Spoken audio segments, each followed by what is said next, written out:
Welcome back everyone to Thriving with Rachel and Dr. Lou. We left off in our last couple episodes, I think, about talking about opposing values or conflicting values, and I think last week we left off on opposing feelings. So a lot of times we might have more than one emotion or contrasting emotions, if you will, and we're really trying to focus on, well, how do I thrive even when I have what seems like opposing emotion. So that's what we're going to pick off today.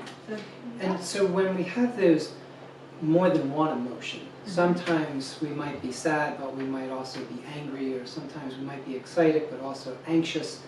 How do we still move forward with that? And I think sometimes people get stuck with the idea that I can only either have one emotion at a time, Right. they can't coexist together, or that if I have this emotion, I don't know what to do with the other ones, or how do I manage to move forward regardless.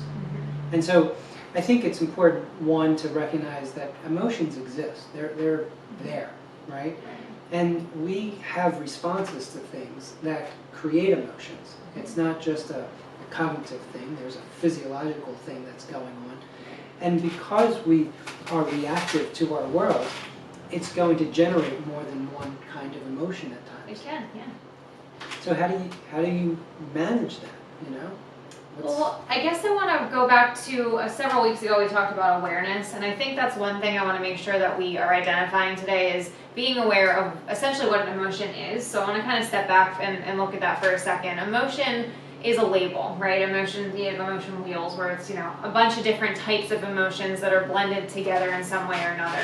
One thing that's important though to know is that emotions can't really exist unless you have a physical sensation paired with a perception of your surroundings. So for instance, you could experience excitement and fear and have the same physical sensation but different perceptions of your surroundings. So excitement, you would have, and fear, you would have increased heart rate, what else, maybe shaky hands, tight muscles, things like that. Chest. Yeah, maybe like catch your breath a little bit. Shoulders are raised. Yeah, and it would be in both of them. But the difference is that the perception with excitement is a perception of safety versus fear or being scared is a perception of danger. It's like a surprise party. Your instant reaction is going to be fear, even though in 10 seconds later you realize it's a safe environment.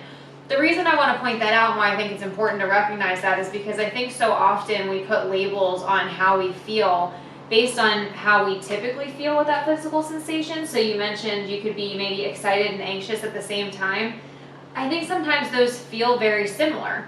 And if I maybe have racing heart beat, for instance, I might instantly label that as anxiety. And oh my gosh, what do I do with that anxiety? As opposed to, that's an increase in my heart rate. That's interesting. As opposed to, observing it, as opposed to putting meaning to it. So I'm wondering, how do you feel like we need to navigate from that awareness of what that is to, I guess, the next step towards thriving? Well, I think it's important, the whole idea of awareness is noticing not only what am I feeling, but what am I telling myself? Like, what is that perception? What is the interpretation of that physical sensation? When I just recently was talking to somebody who was having some flutters in his chest, young guy, and he didn't say that he was anxious. He was concerned about his heart. But I know another individual who has struggled with panic. And so if he had flutters in his heart, he would naturally think that there's a panic situation, like I'm nervous, and he would become a little bit hypervigilant. He would be more aware of what's going on around him, or he sometimes shuts down and gets just very focused in and kind of accentuates any other physiological sensation. So I think it's important to notice not only our awareness of what that physical thing is that's going on, but also what is that perception, what is that interpretation. And I think where you're going with that is the idea of, well, can we take a step back and evaluate that and question it? Sorry. Yeah, you look like you're going well, mainly I just wanted to kind of piggyback what you just said to note the idea of, can I just observe this for a second? Can I just simply observe as opposed to interpreting, putting meaning to it, and then essentially exacerbating whatever it is that I'm feeling. Because I think a lot of times it's the interpretation that creates, I guess, the next part of my experience. So the heart palpitation, the heart flutter, if I interpret that as there's something wrong with me, as opposed to maybe I'm dehydrated, that's a very different response. If I'm dehydrated, I'm going to go get some water, I'm going to drink it, and it's probably going to be focused on water as opposed to the heart palpitations. If I'm sitting there and I think, oh my gosh, I'm having a heart attack or there's something wrong with my heart, I'm going to instantly probably go to WebMD, and that's always a fun adventure, where I find out quickly I'm going to probably die in the next 10 days, and then it exacerbates it from there. So I think the interpretation and the meaning, like you were saying, that you put to it, I think that plays a huge role in the experience itself. Yeah, and so if we can learn to, as we've always been talking about, taking that pause, noticing, again, not only the physical sensation, but what it is that we're talking about, and question it. Try to look at it from different perspectives. Try to assess, well, what else could be explaining this? How else could I interpret this? Because that then leads you to different responses, different emotions, right? It's also, when you were talking about what is an emotion, I think it's also important to talk about what maintains whatever emotion it is that we're experiencing, right? As opposed to like, where did it come from? Yeah. Yeah. I think sometimes we get too focused on where, Right. Why Right. am I having that emotion that It I've must just be labeled. this. Yeah. Yeah. And it comes down to, it must be this thing, one thing, as opposed to could be many different things. And I guess eventually we end up choosing one of those multiple choices. We Right. could, but I think that's the problem sometimes, is there's either not a why, or at least not an easy why, or the why that I come up with just leads to avoidance of whatever the why is, right? So if I say I'm panicking because I went to Outback Steakhouse and I had a panic attack there, so it must be Outback.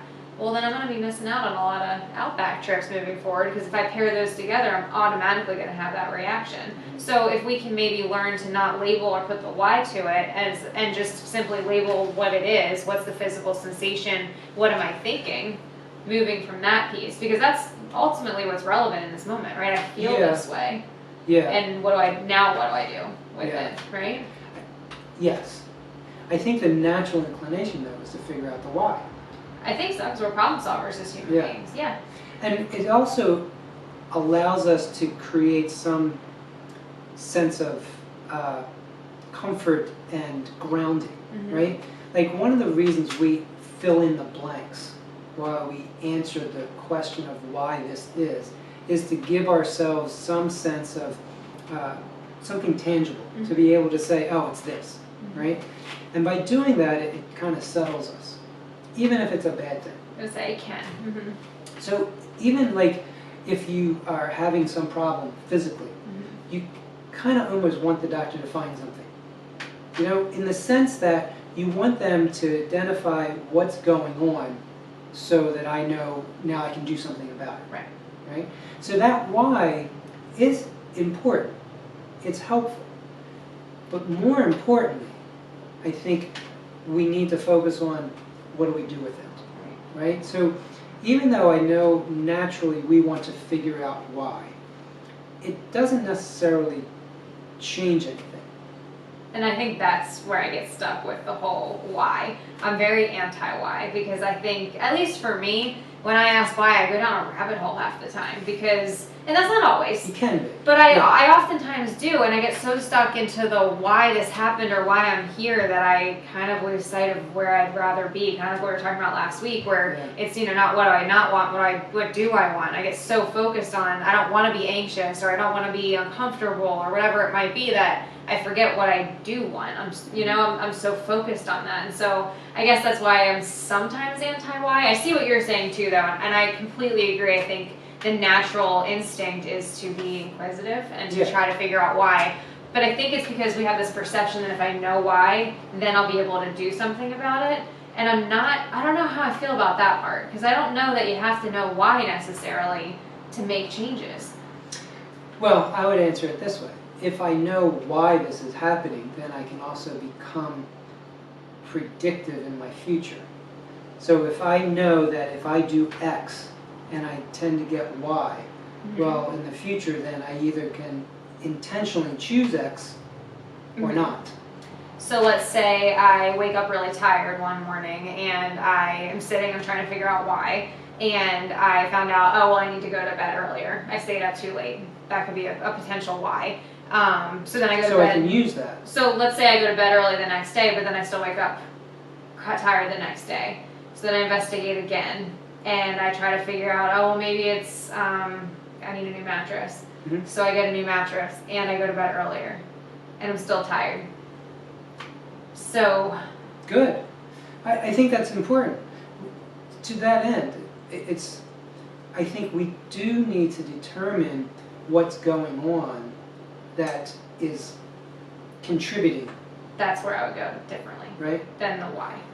And I know it sounds nitpicky with the words, but when I think why, I'm looking for a direct correlation. This is So the reason why is for this this. happening to me?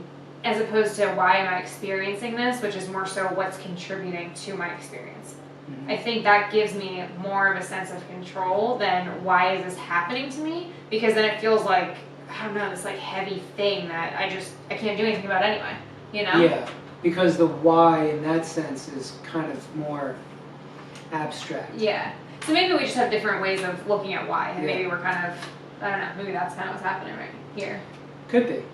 And I think that's important for you guys to answer as well. Mhm. So that when something's happening, and perhaps you're questioning why is this happening, are you trying to figure out what are the contributing factors and Like Yeah. potentials. potentials, Yeah. or why is this always Right. my problem? Why is this always my fault? Or why does this always happen to me? Kind of thing.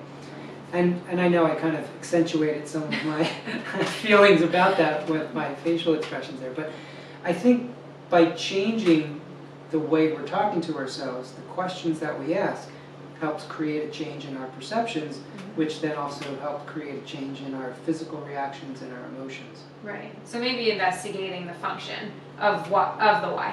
So what is it that I'm looking for? Am I looking for the why so that I can avoid doing X, Y, and Z? Or am I using that, like you were, I think, alluding to, is using that as information for my future?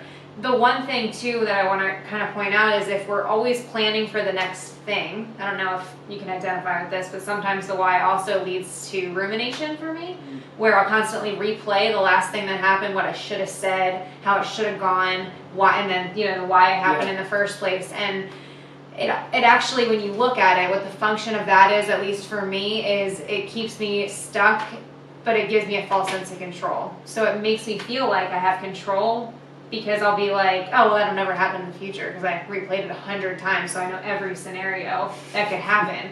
Is that true? No. No, right? So like Right. I'm still gonna go to bed at a better hour. I might drink more water, get a new mattress, but I can still be tired. Yeah. The goal here is how do I thrive while I'm tired, right? Not can I thrive when I'm tired, or why am I tired? You know what I mean? I guess there's this whole like look back, don't stare policy, which I feel like I've coined as my own, but I can't take credit for. I found it somewhere years ago. But look back, don't stare. Look back for information, like you were alluding to then help you moving forward in life. But let's not stare and investigate the why constantly, because then you live in that space. Well, I think you're right in the sense that if we only stay in the why, then we never move forward. Right. We're not really thriving. We're just trying to figure out why we're not thriving.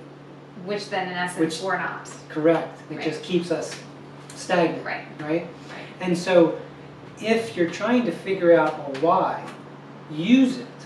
Do something with Right. it, right? To us, thriving is action. Right. It is moving forward. It is Feeling capable. capable, alive, it's doing, right? It's not just being, even though that's part of thriving in the sense of being present, being Right. aware. But what I'm referring to is if we just stay stuck, we obviously are not thriving. Right.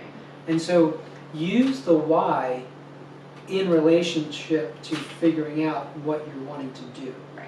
And then that's the way we keep moving. That's the way we keep thriving. So kind of piggybacking off of what we talked about last week of identifying what it is that I want as opposed to what I don't want. So instead of focusing on the why, just to figure out the why to kind of make sense of it, Right. use it as information to then aid in moving forward to reinforce what I want. Yeah, so if I figure out like, why is this not working for me, Mm-hmm. right? I know what I want, but I'm not getting it. Mm-hmm. So you're questioning, well, why am I not getting it?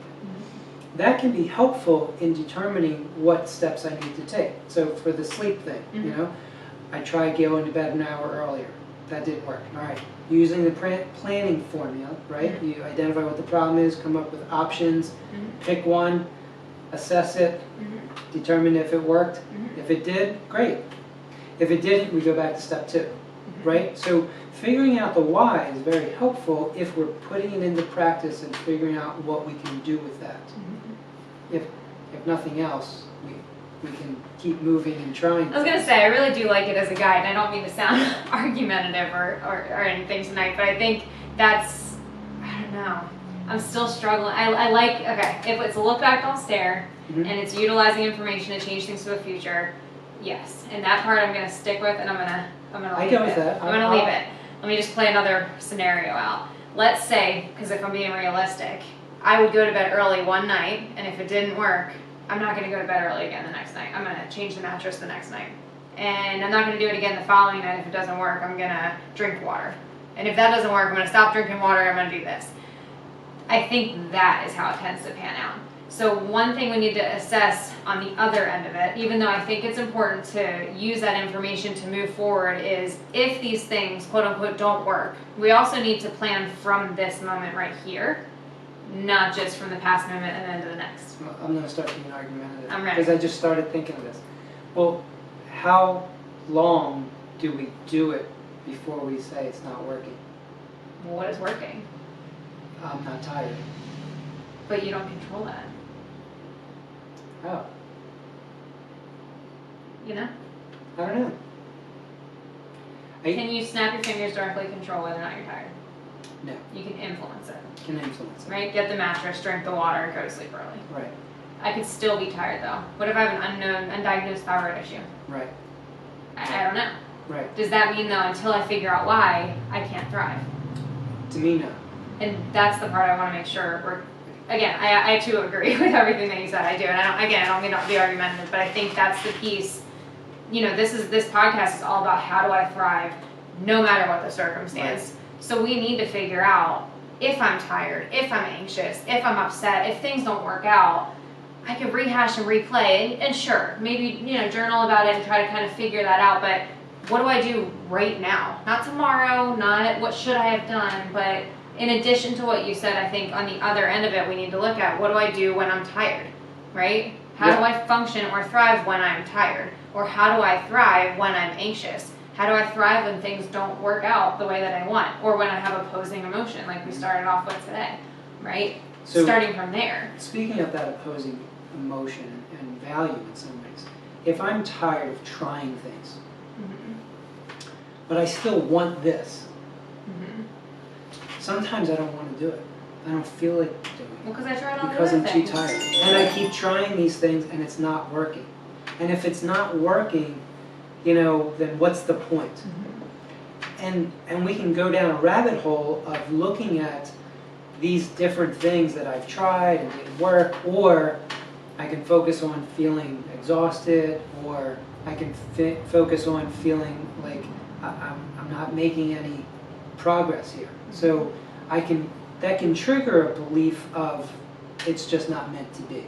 Right. I'm not meant to thrive. Or I can't. Or I can't. Can't. Like that's the belief that I might adopt. Yeah. And I think that's where we go back to awareness and we go back to questioning what it is that we're telling ourselves and determining what is it that I want Mm-hmm. and is this supporting that? What I'm doing right now. Right? What I'm doing. Right.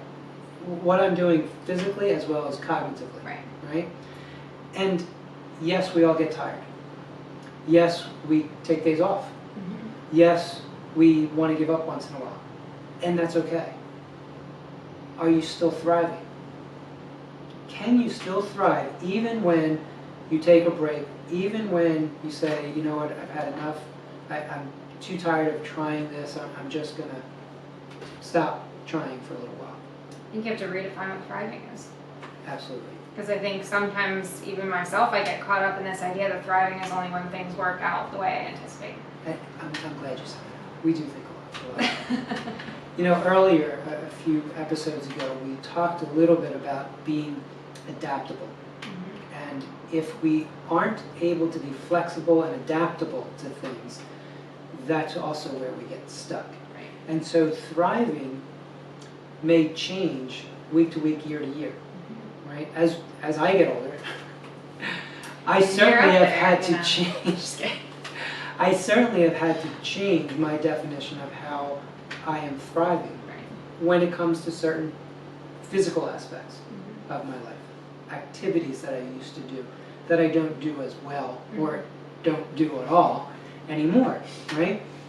That doesn't mean I can't thrive anymore. It just means I have to adapt and be flexible with my definition, just like when you were talking about perspective, changing that perspective. What we talked about last week, changing that visual of what it is we're expecting, right?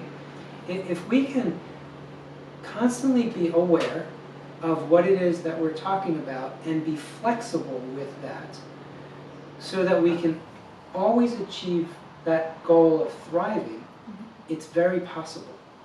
We just need to know how to do it. And I think that's the part where we get stuck, which is why I think, I'm not sure, I can't remember what the homework was last week or the challenge of last week, but I think that's something I would like to challenge for this week, is identifying the what I want, and then maybe even questioning myself as to what the perceived barriers are. Yeah, absolutely. I think that's a great point to question that and to write it down. Because it probably will happen over the next week or so that we'll get stuck, right? We all get stuck from time to time. And if we can start writing that down, then it kind of taps into the why. A little bit. I'll a little meet you bit. there. I'll meet you there. But then we need to figure out what we can do about it. And now what? Right. And in next week, Yep. we're going to have a couple people on maybe, right? We're planning To that. challenge just that. So part of that conversation will be addressing, what do you do when you feel that way or feel stuck or struggling with identifying the ability to be flexible and change and adaptable and things like that. Yeah, I think that's a good plan. So for the next week, awareness. So still, whether it's timer check-ins, prompts around the house, whatever it might be, identifying what it is that I want, maybe writing that down too, and also adding what are the perceived barriers, what am I seeing as the thing that's stopping me from being able to achieve what I want.